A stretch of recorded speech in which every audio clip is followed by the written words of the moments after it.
এই কেমন অন্ধকার গর্ত, ভেতরে নামতে এক শীতল অনুভূতিতে শরীর জমে আসছে। নিজেকে আবিষ্কার করলাম সাদা কাপড়ে মোড়ানো এক অন্ধকার কবরে। চারপাশে শুধু মাটি আর দেয়াল।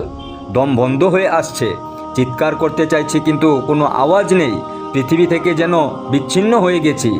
কেয়ামতের দিন নামাজের হিসাব আল্লাহ সর্বপ্রথম নেবেন। আজ কবরে শুয়ে নামাজের গুরুত্ব আরও বেশি অনুভব করছি। উপরে বজ্রপাত, নিচে আমি।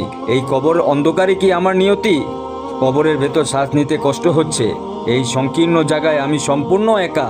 হঠাৎ চারপাশে আগুনের হলকা, শরীর পুড়ে যাচ্ছে যেন এ এক ভয়ঙ্কর শাস্তি। সাপেরা আমাকে ঘিরে ধরেছে, তাদের শীতল শরীর গায়ে লেগে আসে। আমি অসহায়, আত্মা যেন শরীর থেকে বেরিয়ে যাচ্ছে। নিজের দেহকে পড়ে থাকতে দেখেছি। অবশেষে সব শান্ত, কবরই অন্ধকারই আমার নতুন ঠিকানা। মারিফত ছাড়া এখানে আর কিছু নেই। শেষ বার্তা আপনাদের উদ্দেশ্যে বলতে চাই, এমন হৃদয় ছোঁয়া এবং সত্য বার্তা পেতে মিরাজ মদিনা কাফেলা চ্যানেলটি সাবস্ক্রাইব করুন। আপনার একটি শেয়ার হতে পারে কারো হেদায়েতের কারণ।